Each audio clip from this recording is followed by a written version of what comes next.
নতুন কাজের এখন পর্যন্ত কোনো খবর নেই। বনলতা সেনের অপেক্ষায় আছি। আমি যতদূর জানি যে এই বছরের প্রথম কোয়ার্টারেই রিলিজ পাবে আশা করি, তো সেটা নিয়ে অপেক্ষায় আছি। আর অ্যাওয়ার্ড তো অবশ্যই সবসময় অনেক বেশি কি বলবো উৎসাহ যোগায়, আনন্দ যোগায়। তো যারা যারা মনে করেছেন আমি অ্যাওয়ার্ডটি ডিজার্ভ করি তাদেরকে অনেক অনেক ধন্যবাদ। বছরের শুরুটা খুব সুন্দরভাবে শুরু হলো এই অ্যাওয়ার্ড দিয়ে।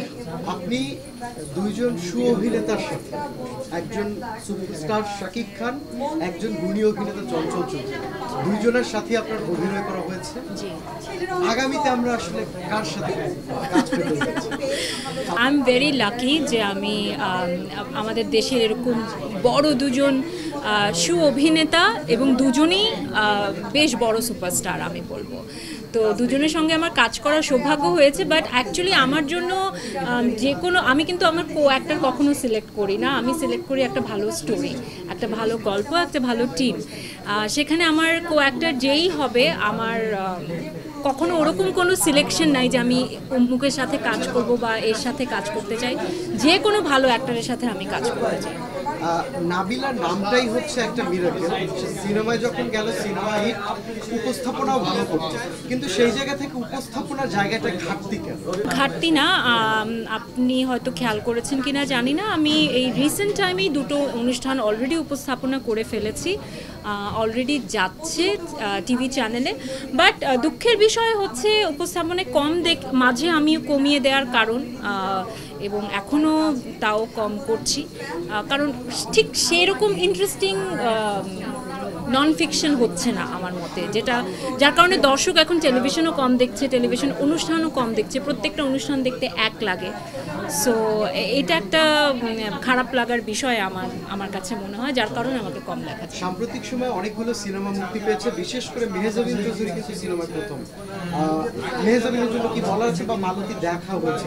মেহজাবিনের জন্য আমাকে যখনই কোনো ইন্টারভিউতে জিজ্ঞেস করা হয় যে আমার এই সময়ে সবচেয়ে পছন্দের অভিনেত্রীকে, আমি নির্দ্বিধায় তার নাম সবসময় বলে থাকি। সে অসম্ভব দারুণ একজন অভিনেত্রী, এবং সে যেটা করে মাঝে মাঝে আমি খুব অবাক হয়ে যাই কিভাবে পারে। আমি হয়তো এতটা ভালো পারবো না, বা ওর মতো করে আসলেই কে পারবে। আমি মাঝে মাঝে এই প্রজন্মের জায়গা থেকে মাঝে মাঝে আমি খুব চিন্তায় পড়ে যাই। তো সে দারুণ, তার অনেক কাজ আমরা দেখেছি। আর প্রিয় মালতীতে সে যে অভিনয়টা করেছে বা যাই করেছে, সেটা আমাকে খুব বেশি সারপ্রাইজ করেনি, কারণ এটাই এক্সপেক্টেড ছিল তার কাছ থেকে। শাকিব খানের হিট সিনেমার পরে দরদটা এসে কিছুটা হলেও ঝিমিয়ে গিয়েছে। সহ অভিনেতা হিসাবে কোনো কিছু বলার আছে?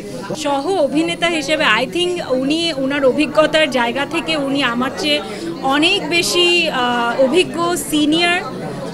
And I think with time উনিও বেশ মানে